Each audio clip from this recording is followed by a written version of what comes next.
Trading is the #1 way to make coins within FIFA 22 Ultimate Team, and you don't need to put a crazy amount of time into trading for it to be the #1 way. Just look at rank 1 for FUT champions. The rewards you get is 3 player picks, 1 rare players pack, 2 ultimate packs, 3 premium team of the week packs, 1,250 qualification points, and 100,000 coins. Sounds like a lot, but it really isn't. This is for you getting rank 1, so you need to be a good player and you need to play all 20 matches. I don't take FUT champions seriously, and I do only go through some basic trading methods, and I can make around 2, maybe even 3 times as many coins in this by putting half the amount of time in. But if you are looking to completely destroy the market where you can take some basic trading methods and just take them to the extreme, then I will be showing you exactly how you can do this within this video.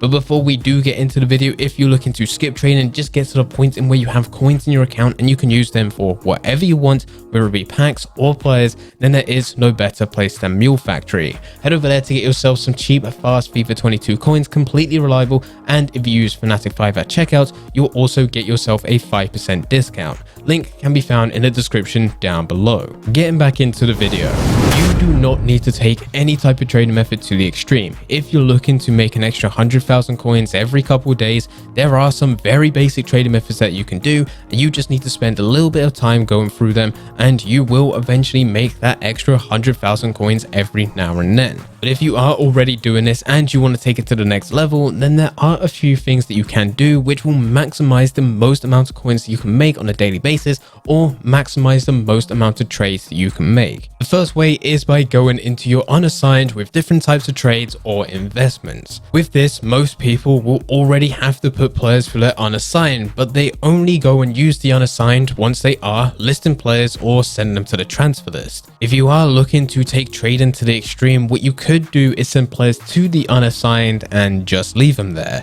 You don't list them on the transfer market, you don't send them to the club, you just leave them in your unassigned and back out and carry on with the rest of your day, making more trades where you send them to the unassigned or buying into more investments. This is good because it doesn't take up any space. You can actually have an unlimited amount of number of different types of cards within your unassigned. It will only show 50 at a time, but the second that you back out and go back in again, there will be another 50 players. This works really well when there's a promo on, such as Team of the Year, or later in the year when we have Team of the Season, where there is a huge amount of people that save their packs and are also using FIFA points to open packs so they can get one of those special cards. Because there are so many people opening packs all at the exact same time, it makes it a very good time for you to trade. You can get players a lot cheaper compared to the lowest buy now, and what tends to happen is that you're able to get a lot more deals faster than you're able to sell them on. This is where you'll have a surplus of loads of different players within your watch list, and that takes up space. Plus, you can't send them to your transfer list because it's likely that your transfer list is already full.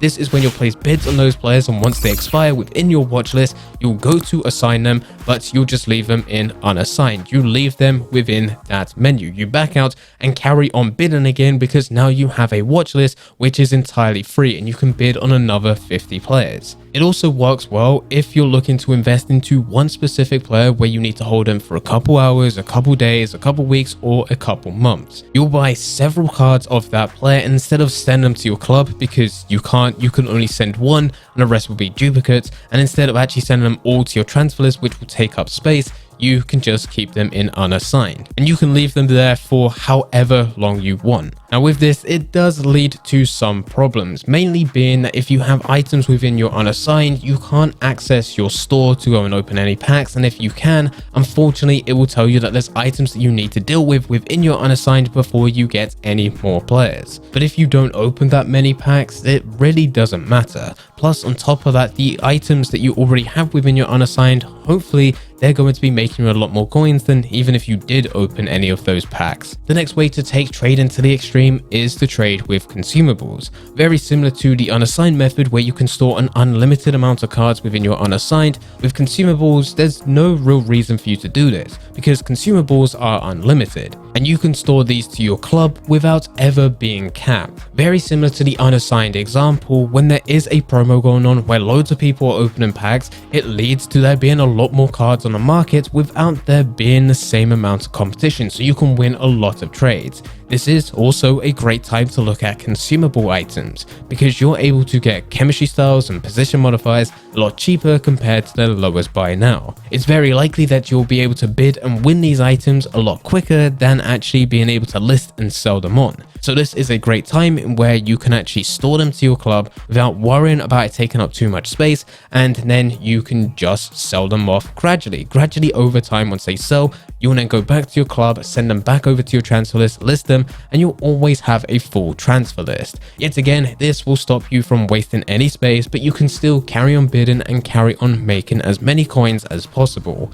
This has also worked out really well for me in the past if I was doing a position change method or a league change for certain managers. I would be able to bulk bid across a manager league change, position modifiers, chem styles, whatever the consumable is, and store them to my club. I would be able to go and get hundreds, potentially even thousands of these cards, and then later in my own time, I would spend some time bidding on players, bidding on managers, and then sending them to my club one by one to apply a position modifier, a chemistry style, or a manager league change, and then listing them onto the transfer market for more coins than I bought both of those original cards. With these types of trader methods, it can get a bit messy when you're trying to bid on a consumable item, bid on either a player or a manager, send them back to your club, apply both of the cards together, and then list them onto the transfer list. By taking the time to already have consumables already within your club, whether it's because you bid on them days before, weeks before, or even months before,